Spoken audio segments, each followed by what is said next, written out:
जय माता दी दोस्तों, कैसे हैं आप सभी। आशा करता हूं दोस्तों आप सभी अच्छे होंगे, स्वस्थ होंगे। दोस्तों आज मैं आपको शत्रुनाश हेतु यानी कि जो भी शत्रु हैं आपको परेशान कर रहे हैं, चाहे वो आपके समक्ष हो या फिर आपके समक्ष ना हो, अदृश्य शत्रु हो या फिर वो भूत प्रेत हो या फिर वो मनुष्य हो, प्राणी हो, कोई भी शत्रु हो, चाहे वो प्रकट शत्रु हो या गुप्त शत्रु हो, उन सभी का नाश हो जाएगा। एक ऐसी विधि मैं आज आपको बताऊंगा, एक ऐसी पूजा मैं आपको बताऊंगा। लेकिन ये पूजा आपको करनी पड़ेगी। ये आप महाशिवरात्रि पे कर सकते हो, होली पे कर सकते हो। महाशिवरात्रि और होली पे आप ये साधना कर सकते हो, पूजा कर सकते हो। और ये जो पूजा है ये है बजरंग बाण की साधना। यानी कि बजरंग बाण को मैं आपको चलाना सिखाऊंगा कि आप कैसे अपने शत्रुओं का नाश करने के लिए बजरंग बाण को चलाएंगे महाशिवरात्रि पे और होली पर। और आप लोग जानते हैं कि बजरंग बाण जब एक बार चल जाता है तो वो खाली नहीं जाता है। आपके समस्त शत्रुओं का नाश करके ही बजरंग बाण अपना कार्य सिद्ध करेगा। तो मैं आपको बताऊंगा। देखिए, आपको करना क्या है कि जब आप बजरंग बाण चलाओगे तो उससे पहले आपको कुछ चीज़ें करनी पड़ेंगी।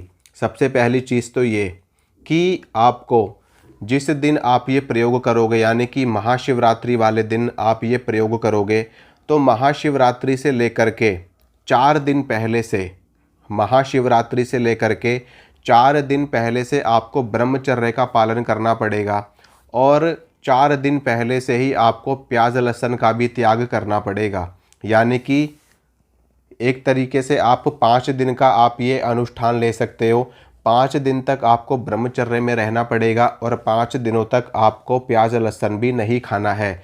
क्योंकि जो बजरंग बाण है वो एकदम शुद्ध वैष्णव शक्ति है, एक सात्विक अस्त्र है, एक सात्विक ब्रह्मास्त्र है। तो इसको चलाने के लिए आपका शुद्ध होना, आपका पवित्र होना बहुत ही ज़्यादा अनिवार्य है। बिना शुद्धता के आप अगर इसको चलाएंगे तो इसका प्रभाव नहीं दिखेगा जितना दिखना चाहिए। ये कम प्रभाव के साथ में कार्य करेगा। मैं आपको बता रहा हूँ कि ये जब आप चला देंगे ना, अगर आप ये क्रिया कर लेते हो तो मैं आपको गारंटी देता हूँ कि आपके शत्रुओं का नाश हो जाएगा। वो कभी जीवन में आपका बुरा करने की सोचेंगे नहीं। तो आपको करना क्या है कि महाशिवरात्रि से 4 दिन पहले से, यानी कि जो महाशिवरात्रि का वो 5वां दिन होगा, उस दिन तो आपको ये चला देना है। ठीक है, उसके बाद से आप कुछ भी खाओ पियो, कुछ भी करो, कोई टेंशन वाली बात नहीं है। लेकिन इन 5 दिनों में आपको ब्रह्मचर्य में रहना है, प्याज लहसुन नहीं खाना, अंडा मीट शराब ये सब तो बहुत दूर की बात है। जब प्याज लहसुन ही नहीं खाओगे तो इनको तो बहुत दूर की बात है। पराई स्त्री पे बुरी नज़र नहीं डालनी है आपको। यहाँ तक कि आप अगर शादीशुदा हैं तब भी आपको ब्रह्मचर्य में रहना है और अपनी पत्नी का भी स्पर्श नहीं करना। आपको 5 दिनों तक आपको अपनी पत्नी का भी स्पर्श नहीं करना। अब करना क्या है आपको, देखिए, जब आप ये क्रिया करोगे तो महाशिवरात्रि से एक दिन पहले आपको हनुमान जी के किसी भी मंदिर में जाना है। हनुमान जी के मंदिर में जा कर के आपको हनुमान जी के समक्ष बैठ कर के वहाँ पर आपको हनुमान जी से प्रार्थना करनी है। हे हनुमान जी महाराज, हमारे ये शत्रु हैं और हमको बहुत ज़्यादा परेशान कर रहे हैं, और जो प्रकट हैं, जो गुप्त शत्रु हैं, हमारे समस्त शत्रुओं का नाश करो। कल मैं बजरंग बाण चलाऊंगा और मेरे बजरंग बाण के साथ में आप अपनी शक्ति चलाना, ताकि बजरंग बाण के पाठ से हमारे शत्रुओं का, मेरे शत्रुओं का नाश हो जाए। मैं आपसे प्रार्थना करता हूँ, आपसे विनती करता हूँ, आपसे हाथ जोड़ करके प्रार्थना है मेरी ये। तो हनुमान जी से प्रार्थना करनी है आपको जा कर के हनुमान मंदिर में। फिर उसके बाद में आपको हनुमान जी को बोल करके आना है कि हनुमान जी महाराज कल मैं पाठ करूँगा। तो इस तरीके से सारी चीज़ें आपको क्लियर कर देनी है हनुमान जी से। फिर अगले दिन महाशिवरात्रि वाले दिन आपको रात्रि काल में ये क्रिया करनी है। आपको क्या करना है कि सूर्यास्त होने के बाद में सुबह आपको जल्दी उठ जाना है। जल्दी उठ करके, क्योंकि महाशिवरात्रि का दिन है तो भगवान शिव की पूजा भी आपको ज़रूर करनी है। नहीं तो आपका ये क्रिया, आपका जो ये आप करोगे बजरंग बाण, आपका चलेगा ही नहीं। क्योंकि हनुमान जी वैसे भी भगवान शिव के ही अवतार हैं। तो भगवान शिव की पूजा करना बहुत ज़्यादा ज़रूरी है। सुबह जल्दी उठना, स्नान करके शुद्ध वस्त्र धारण करके शिव मंदिर में जाना, भगवान शिव की पूजा करके आना। अगर आपके घर में ही शिवलिंग है तो अपने घर में ही भगवान शिव की पूजा कर लेना। प्रातः काल में जो भी है, पंचामृत, कच्चा दूध, शुद्ध जल, गंगा जल, बेलपत्र, भांग, धतूरा, ये सब चीज़ उनको अर्पित कर देना। पूजा कर लेना उनकी। फिर शाम को आपको क्या करना है कि शाम को आपको अगर आप दोबारा से स्नान कर सको तो अच्छी बात है, नहीं तो कोई नहीं, हाथ मुंह धो लेना अच्छे से। बाकी अगर आपके शुद्ध वस्त्र हैं तो वस्त्र बदलने की आवश्यकता नहीं है आपको। अगर आपके वस्त्र अशुद्ध हो गए हैं तो फिर वस्त्र बदल लेना।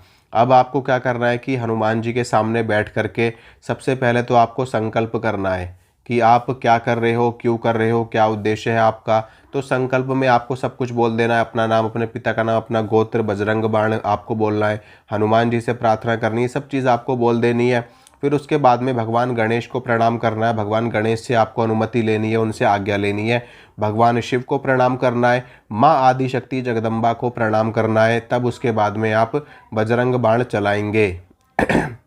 संकल्प में आपको ये ज़रूर बोलना है कि मेरे जो भी शत्रु, मेरे समस्त शत्रु, चाहे वो गुप्त हो चाहे वो प्रकट हो, मेरे समस्त शत्रुओं का नाश हो जाए, इस प्रकार से आपको बोलना है। और बोलने के बाद में तब आपको बजरंग बाण का पाठ करना है। पूरे के पूरे आपको 108 पाठ बजरंग बाण के करने हैं। जैसे ही आपके 108 पाठ होंगे वैसे ही बजरंग बाण एक्टिवेट हो जाएगा और आपके शत्रुओं पर आक्रमण उसका शुरू हो जाएगा। और जो भी शत्रु हैं आपके, चाहे वो भूत हो, प्रेत हो, जिन्न हो, खबीस हो, बेताल हो, आपका कोई रिश्तेदार हो, आपका कोई दोस्त हो, आपके पड़ोसी हो, उनका नाश होना शुरू हो जाएगा। और 24 घंटे के अंदर आप देखेंगे कि आपको खुद ब खुद एहसास होगा कि आपके शत्रुओं का नाश होना शुरू है। 1.25 महीने के अंदर अंदर आपके समस्त शत्रुओं का विनाश हो जाएगा। ठीक है, तो ये चीज़ आप करिए, इस प्रकार से आप बजरंग बाण चला सकते हैं।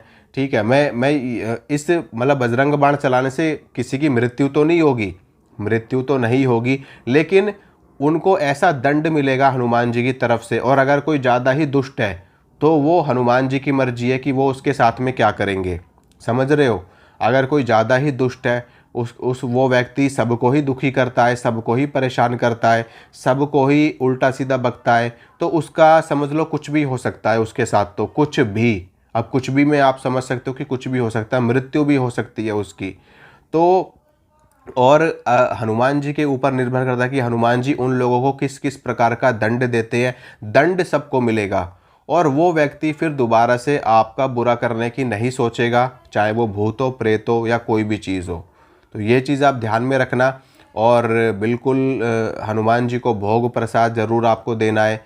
हनुमान जी को आप चोला दे सकते हो, लंगोट दे सकते हो हनुमान जी को।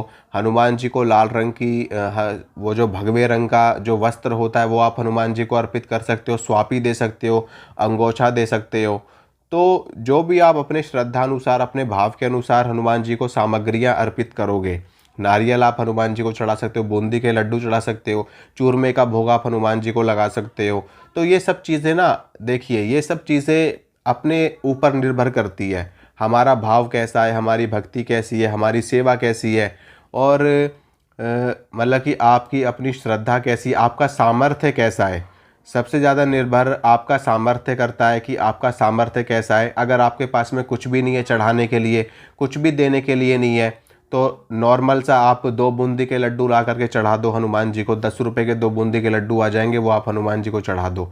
इससे भी आपकी सेवा पूरी हो जाएगी, सिद्ध हो जाएगी। तो इसी के साथ मैं इजाज़त चाहूँगा। अगर आप लोग चैनल पे नए हो तो चैनल को सब्सक्राइब करना, वीडियो को लाइक करना, वीडियो को शेयर करना। मिलूँगा आप सभी से अगली वीडियो में। जय माता रानी की।